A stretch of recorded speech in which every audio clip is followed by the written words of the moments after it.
At my daughter's science fair, I found her volcano smashed in the sink. My sister smirked. It's just paper, Vanessa. The next day, my parents begged me to pay for her charity gala. I stayed silent, watched it get canceled, then used the same hall for my kids' celebration. Hey, Reddit, my family never forgave me for marrying the man I loved, and after he passed, they took it out on our daughter. I tried to keep the peace for years, but they pushed too far. Before it all fell apart, let me start from the beginning. I'm Vanessa. I'm 32, and it's just me and my daughter these days.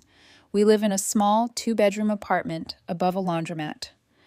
I work full-time at a logistics office, paperwork, phone calls, tracking deliveries. It's not exciting, but it pays for rent, food, and the school field trips Violet loves. Every morning starts the same. I make coffee in Isaac's old chipped sunflower mug, the one he bought at a garage sale because it reminded him of road trips. He's been gone 4 years now, but that mug and his cardigan still stay where he left them. Sometimes Violet wears the sweater when she misses her dad, the sleeves swallowing her arms. Violet's 8, small, bright, full of energy, with Isaac's same dark hair and light eyes. Everyone says she's her father's copy. My family hates that. They never forgave me for marrying Isaac without their approval. My parents skipped the wedding, and Sophia called that night to say I'd embarrassed the family. After Isaac died, I thought they'd finally soften. They didn't. Mom looks at Violet and only sees Isaac. Sophia barely looks at her at all. Dad acts like she's invisible. I stopped forcing visits. Violet doesn't need that kind of cold. Sophia is 35 and always in the spotlight. Galas, fundraisers, endless drama. My parents treat her like she can do no wrong. When she messes up, it's stress. When I say no, it's attitude. I've always been the fixer, handling her bills, jumping cars, keeping peace. Lately, I've started realizing that's not fair. Our apartment's small, but ours. A wobbly table, a torn couch, Violet's drawings all over the fridge. Every morning, she feeds the 2 stray cats out back, Pickle and Bean, before we drive to school in my squeaky hatchback that she says laughs. Her birthday falls on the same weekend as the school science fair, so she decided to combine them, a science birthday. She wanted to build a volcano because, as she said, Dad loved mountains, but this one explodes. I bought the basics: cardboard, glue, paint, vinegar, baking soda. Every night after dinner, we build it together. She wears one of my old shirts as a lab coat and hums while painting. The first version looked rough, but she called it Still in Formation. She named it Mount Resilience because it's strong even if it gets messy. That sounded exactly like something Isaac would have said. Later that night, I texted the family group chat to invite them. I wrote, Violet's Science Fair is Saturday at the Community Center, 2 p.m. We're making it her birthday party too. She'd love to see everyone. Sophia replied an hour later, I'll try to make it. Busy weekend. Mom just reacted with a thumbs up emoji. Dad didn't say anything. It hit me harder than it should have. When we were younger, they went to every single one of Sophia's things: dance recitals, debate tournaments, even when she helped organize a charity walk once. They made banners for her. I didn't expect parades or anything, but a little enthusiasm would have been nice. I shut my phone off and went back to help Violet finish cleaning the sink. Tonight, she sat on the floor with construction paper, cutting triangles for a banner. Mom, can we make cupcakes too? I want chocolate with red frosting like lava. I told her, sure, we'll bake them Friday night. She said, we need fake smoke, maybe from dry ice. And I told her I'd figure it out. She clapped like I'd just promised her the moon. The week before the fair felt like every evening turned into a craft show in our apartment. Right after dinner, Violet would clear the plates, drag a pile of cardboard out from behind the couch, and announce, Volcano time, like it was a TV show. I told her I was bad at arts and crafts, but she said I was good at holding things steady, so that was my job. Hold the cardboard base while she smeared paste with a spoon and built layers. You gotta make it rounder, she'd tell me, squinting like an architect. I'd nod and say, yes, ma'am, even though my fingers were sticking to everything. We mixed flour, water, and glue until the bowl looked like pancake batter, then slapped strips of paper over the frame. It was messy, fun, and slow. Every time the volcano started taking shape, Violet would tilt her head, studying it like it was alive. "It's not just a school thing," she said one night. "It's a real volcano. It just hasn't decided when to erupt yet." I told her she was starting to sound like her dad. Isaac used to talk like everything had a personality, even furniture. When I told her that, Violet smiled big and said, "Good, then maybe he can see it through me." I didn't know what to say, so I handed her the brush and she painted another layer. The first real test happened on Wednesday. We set the volcano in the kitchen sink because the balcony drain was clogged again. Violet poured vinegar into the crater while I held the phone to record. She dumped in a spoonful of baking soda, and the red foam shot up higher than we expected, spilling everywhere. She shrieked, half in surprise, half in joy. I started laughing too, mostly because it looked like we'd murdered a bottle of ketchup. We both slipped a little, trying to clean it, and she kept saying, "This is perfect. It works too good." On Thursday, we took a quick trip to the dollar store for decorations.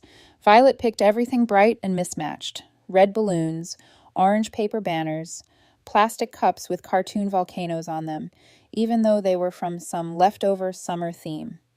She said it matched the magma vibe. She found glitter glue and asked if she could make a sign for her table. I said sure, figuring it would keep her busy while I sorted supplies.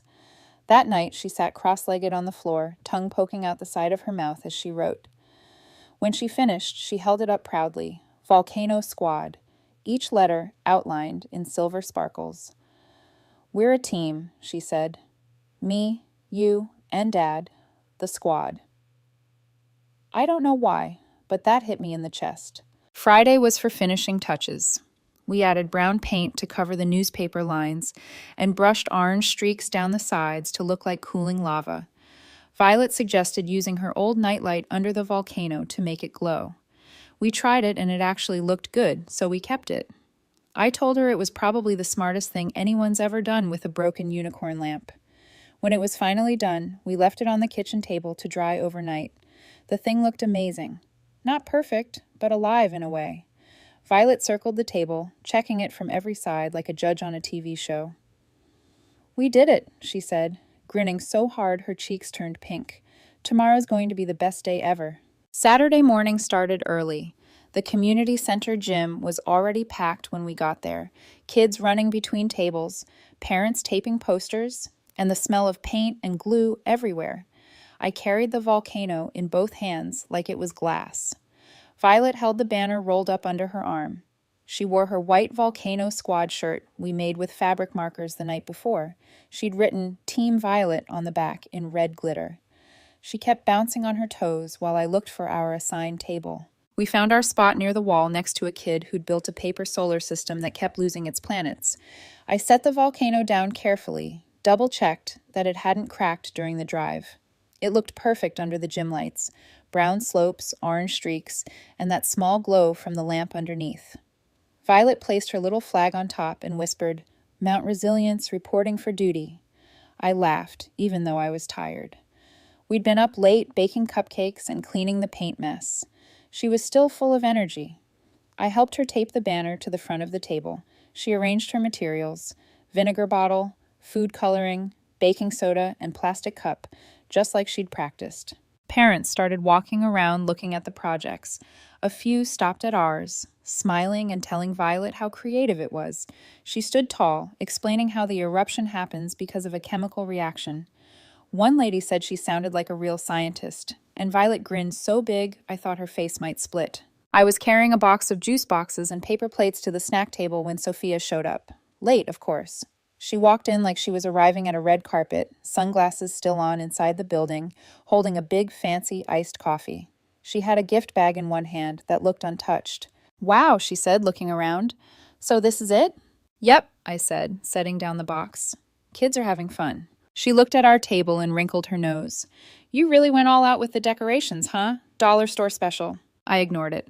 "Violet's proud of it," I said. "That's what matters." Sophia shrugged and took a sip. "I'm just saying, it's a little messy. You should have asked me for help. I could have made it look more presentable." "It's fine," I said, smiling tight. "She's 8. It's supposed to look like a kid did it." Sophia rolled her eyes and started scrolling through her phone. "Suit yourself. Anyway, Mom said she might stop by if she gets done at the salon." I just nodded and walked away before I said something I'd regret. I told Violet I'd be right back and went outside to grab the extra bin of decorations from the car. It took maybe 5 minutes. When I came back through the gym doors, the noise hit first.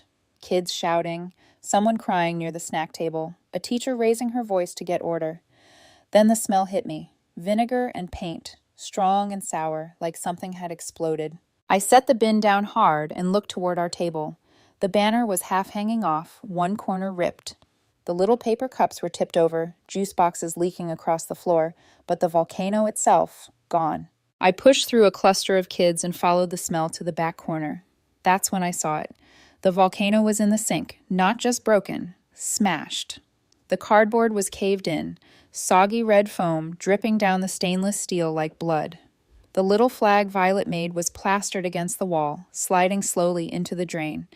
A kid nearby was pointing and laughing. Sophia was standing next to it, leaning against the counter with her phone in one hand, stirring her coffee with the other. Calm, untouched, like this was all background noise.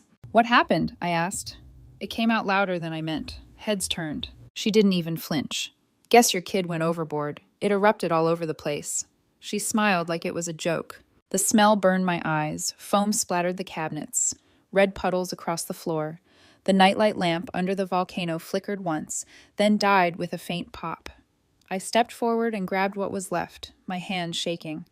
The paper crumbled apart, paste and paint smearing across my palms. Sophia tilted her head. "It's just paper, Vanessa. You're acting like someone died." I dropped the soggy pile into the trash, wiped my hands, then fished the mess back out, sealed it in a garbage bag, took it with me, and turned to her. "What did you do?" She blinked, fake innocent. "Wow, you're accusing me now? Maybe keep better track of your stuff." It looked unstable. My jaw clenched so tight it hurt. "You should leave," I said, keeping my voice low. She laughed. "Relax. It's a school fair, not a museum. You're so dramatic." Behind us, a janitor started mopping. The red streaks on the tile looked like someone had spilled paint everywhere. I couldn't even answer her. I just turned away and started cleaning what was left, while the noise of the room swelled around me. When I finally looked up again, Sophia was gone. The only thing left from Violet's volcano was the bent little flag, stuck to the drain like it was trying not to disappear. I walked back to our table. Violet was sitting on a folding chair, swinging her legs and holding a cupcake. She looked up at me, smiling. "Mom, where's the volcano?" I crouched beside her. "Hey, you look tired. Maybe we should head home early and do our own volcano show later. Just you and me." Her smile faded a bit. "But the judges haven't come yet." "They've seen plenty," I said. "Besides, we'll make a better one at home, a secret project." She hesitated, then nodded. "Okay, but can I bring the banner?" "Of course," I said, helping her take it down. The car ride was mostly silent. The sky was gray and the radio was low. Violet stared out the window, flag clutched in her lap. After a few minutes, she said softly, "Did I do something wrong? I didn't even touch it." I shook my head. "No, sweetheart, you did everything perfect. Sometimes people just break things they don't understand." She didn't say anything after that. She just kept holding the little flag until she fell asleep halfway home. When I carried her inside, she was still holding it tight. I laid her on the bed, pulled the blanket over her, and looked at the glitter letters, shining faintly in the lamplight. I sat there for a minute, tired and angry, but mostly just sad. Not for the volcano, but because my daughter thought she'd done something wrong, when all she'd done was build something beautiful. The next morning, the apartment felt heavier than usual. The air was still, like even the walls were waiting for something to happen. Violet was still asleep on the couch. She'd crawled there sometime after midnight, holding the little bent flag from her volcano like it was a teddy bear. Her shirt had a red stain from the foam. I brushed a strand of hair out of her face, careful not to wake her. My phone finally rang around 9. Mom's name flashed across the screen. I figured she was calling to check on Violet, maybe even apologize for Sophia's behavior. "Hey," I said. "Vanessa," she started, voice tight. "We have a small problem with Sophia's charity event.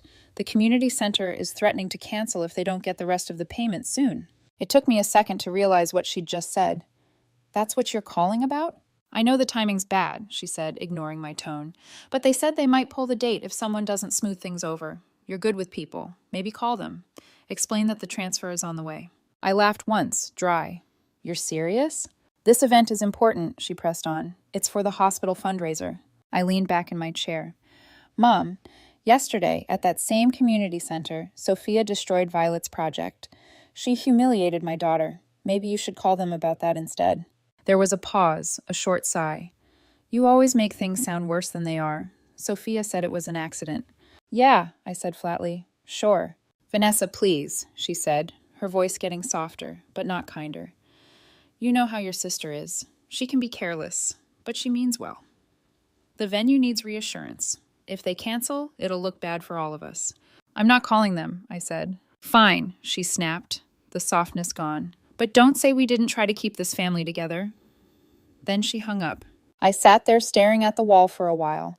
Around noon, there was a knock at the door. 3 quick knocks, the kind Dad always used when he was annoyed. I thought about not answering, but then Violet came out of her room, rubbing her eyes, asking, "Who's that?" I sighed. Grandpa. She perked up a little, so I opened the door. Dad walked in without waiting, holding his hat in one hand like it made him polite.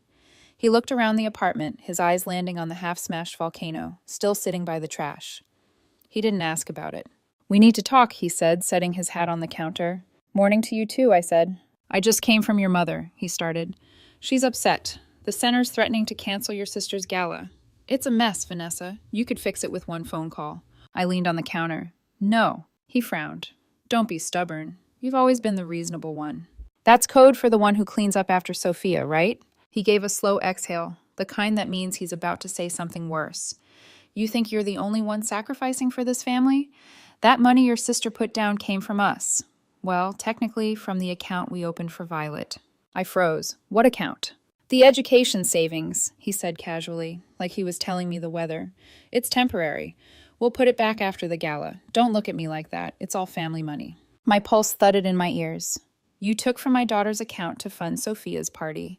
He waved a hand. It's not a party. It's a fundraiser. It'll help the community. You're overreacting. That money came from Isaac, I said, my voice flat. It was what he left behind. The insurance payout, the savings, everything. I've been adding to it for years for Violet's school. It was in a custodial account my parents had helped set up years ago, which is how they still had transfer access. He shifted his weight, annoyed now. You always make everything about Isaac. You're not the only one who lost someone. I stepped closer. Yeah? Then why is it his kid paying for Sophia's gala? He looked away, rubbing the bridge of his nose. You wouldn't understand. Sophia's event is important. People are watching. It represents the family. There it is, I said quietly. Family first, as long as it's your favorite part of the family. His jaw tightened. You've got an attitude problem.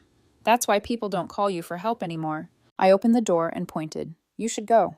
He hesitated, then grabbed his hat and walked out without another word.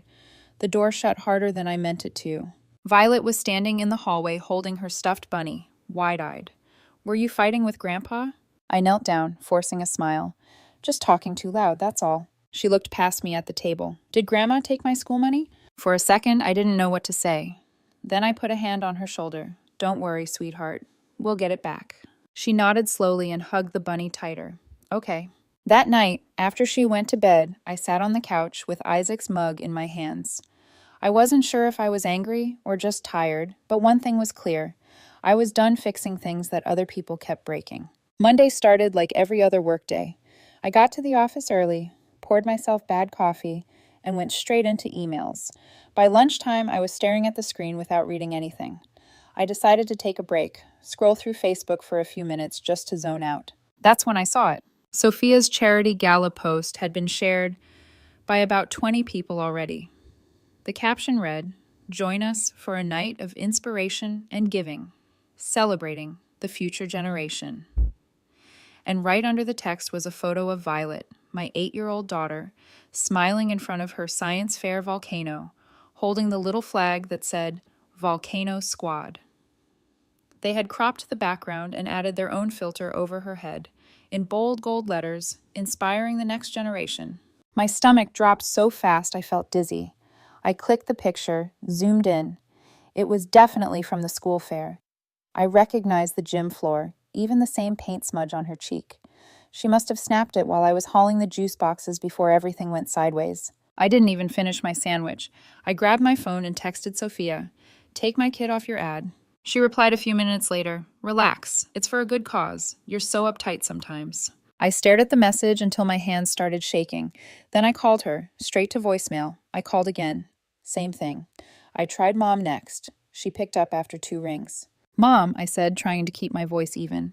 Why is Violet's face on Sophia's gala poster? She paused. What? Oh, you mean the flyer. It's lovely, isn't it? No, I said. It's not lovely. It's my daughter. You used her picture without asking me. Oh, Vanessa, she sighed. You always make things about Isaac. This isn't about your grief. It's about family unity. The gala celebrates future generations. Violet is family. She's not a decoration, I said. You had no right. I didn't make the poster, she said, defensive. Sophia handled it, and it's for a good cause. You should be proud your daughter's inspiring people. I'm not proud, I said. I'm disgusted. There was silence. Then she said, You're overreacting again, and hung up. I sat there in my cubicle, phone still in my hand, heart pounding. My coworker, Mike, leaned over the partition. You good? Yeah, I said automatically. Just family stuff. He nodded like he understood. Everyone has family stuff, right? Except not everyone's family steals their kid's picture for publicity. The rest of the day, I barely worked. By the time I got home, I'd made up my mind. I wasn't going to yell or argue anymore. That never worked. I was going to start keeping records. I sat at the kitchen table with my laptop open. I took screenshots of the Facebook post, of the comments from people calling Violet so inspiring, of Mom's message thread, of Sophia's replies. I downloaded the picture, saved the date, the time. Then I went through my email and pulled up the bank statements from when the education account was drained. Every message, every call log, every screenshot, I printed them. The old printer wheezed like it was protesting, but it worked. I found an empty binder from Isaac's old work stuff and started sliding the pages in one by one. It was slow, quiet work. I didn't really have a plan yet. I just wanted proof. Something that said this happened. I'm not crazy. When I was done, I put the binder in the drawer under the sink. I didn't know why I chose there. Maybe because it was where Isaac used to keep the important mail. Violet came out of her room wearing her pajamas, holding a brush and a small cup of paint. Mom, can we finish the volcano tonight? I looked up. You want to fix it? She nodded. You said we could make it again. Maybe even better this time. She set the cardboard base on the table, smaller but sturdy. The top was still rough, unpainted. All right, I said, let's do it. We sat together painting the sides brown again. She hummed quietly, focused, dipping the brush carefully. I tried to match her strokes. Grandma's mad again, she said after a while, not looking up. Why would you say that? She always gets mad when you don't do what she wants. I didn't answer right away. They just forget what's important sometimes, I said finally. She nodded like she understood, even though she shouldn't have to. After an hour, the volcano started to look like something again. Not as tall as before, but smoother. She added orange streaks and said, This one's better. It's more real. Yeah, I said quietly, it is. When Violet went to bed that night, I stayed up cleaning the brushes. The table was covered in paint again, but it didn't bother me this time. I glanced at the binder drawer before turning off the light. They thought I'd keep letting them get away with everything, but now I had something they couldn't twist or talk over. Proof. And for the first time in a long while, I felt calm. By Wednesday morning, the emails started coming in. The subject line read, Outstanding Balance, Sophia's Charity Gala. The community center manager had CC'd me by mistake, or maybe on purpose. Later, she told me she'd pulled my email from the science fair sign-in sheet and included me because she recognized my name. The first message was polite, just a reminder that the final payment was due by Friday at 5 p.m. The second one mentioned difficulty reaching the client and an inappropriate tone during previous correspondence. I read them twice, then closed my laptop. I didn't reply. By Thursday, they sent another one. This time, the language was firmer.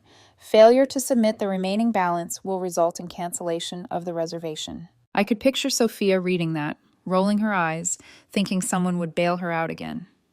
I didn't even think about it this time. I wasn't calling, I wasn't emailing, and I wasn't stepping in. Let her deal with it. That evening, I picked up Violet from school. She ran to the car holding a drawing of a volcano erupting with glitter smoke. It's us, she said, pointing to 2 stick figures standing beside it. We're safe, 'cause we built it together. I smiled. Looks about right. When we got home, we ate leftovers and worked on the new volcano again. It was smaller than the first, but better built. Violet was proud of it. "This one's not going to break," she said confidently. "No," I told her. "This one's unbreakable." We painted it red and black, added small LED tea lights inside for the glow. She kept switching them on and off, pretending it was erupting. "We should do a show again," she said, "but just for us."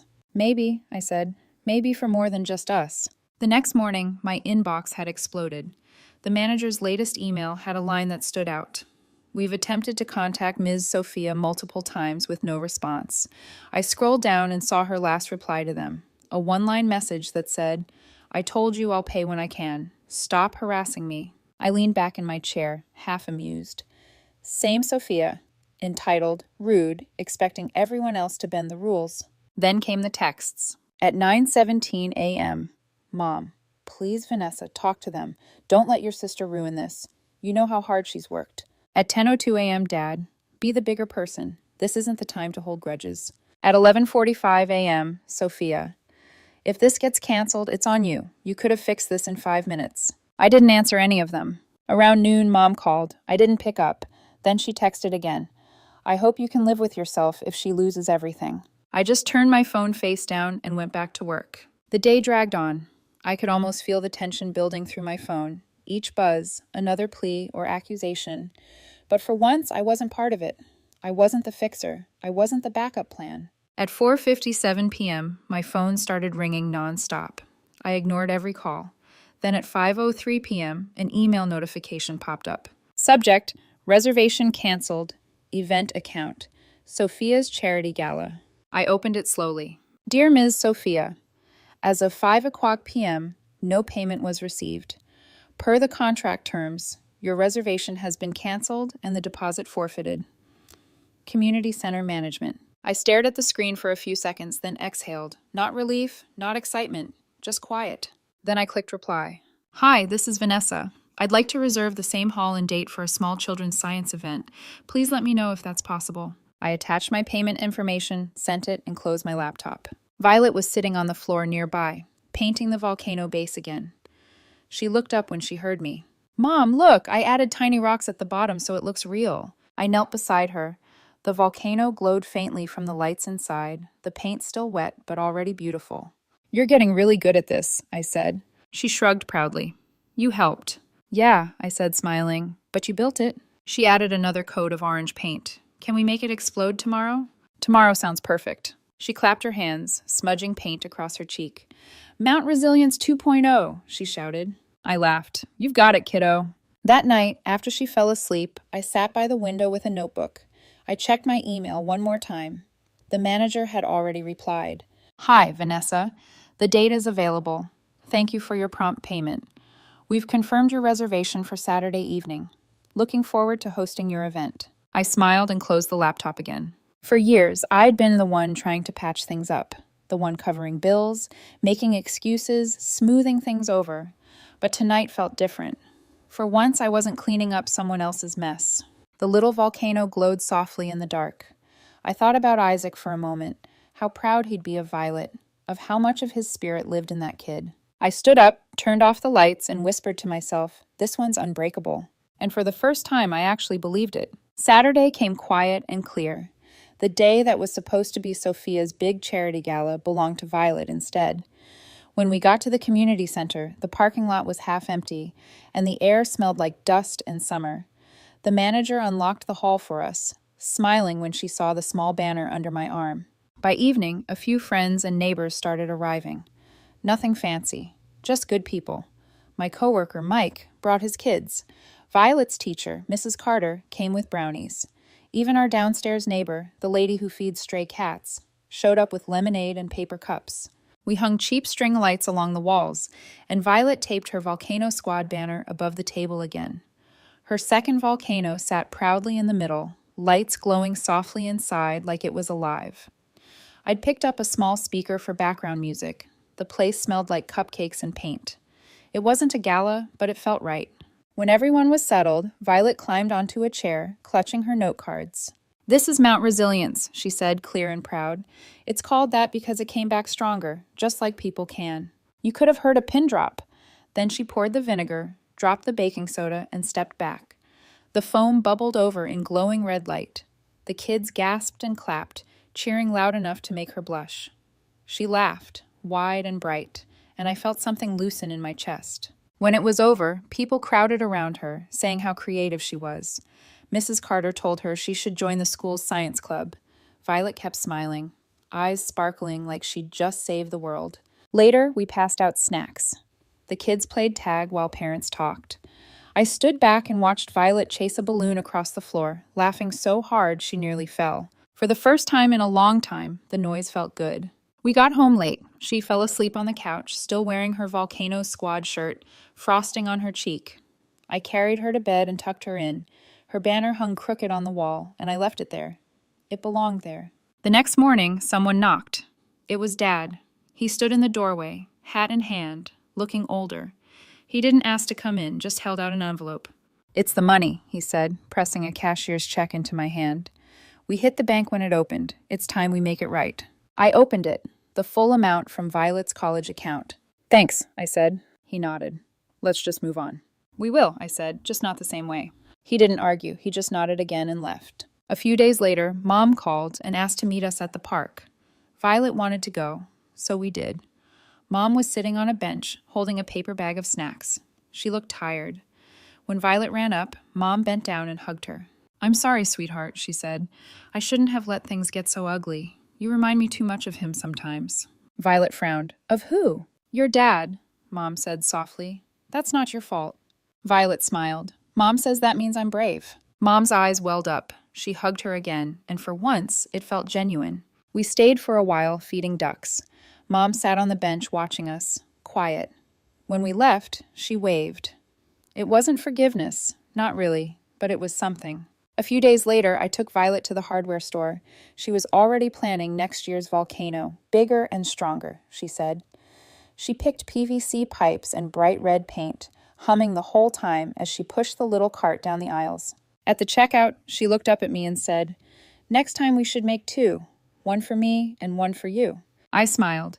"Deal, but yours has to win." She grinned. "Obviously." On the drive home, the windows were down, her hair flying in the wind. The radio hummed low, and she drummed her fingers against her knees in rhythm.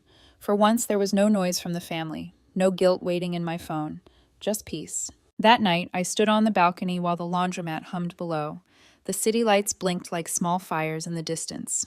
Inside, Violet was asleep, her drawings taped to the wall. Volcanoes, mountains, hearts, all full of color and confidence. We'd made it through, not perfectly, not easily, but stronger. She really was her father's kid, and that was enough. Spring turned to summer before I realized how much had changed. My parents called sometimes, quieter now, almost careful. Mom would ask about Violet's school or the new kittens Pickle had. Dad stuck to weather talk. Sophia never called at all. One evening, I got a message from an unknown number. "Hey, Vanessa, it's Sophia. I heard about Violet's science night. Looks like it was a hit." I stared at the screen for a long moment, then typed back, "It was. She did great."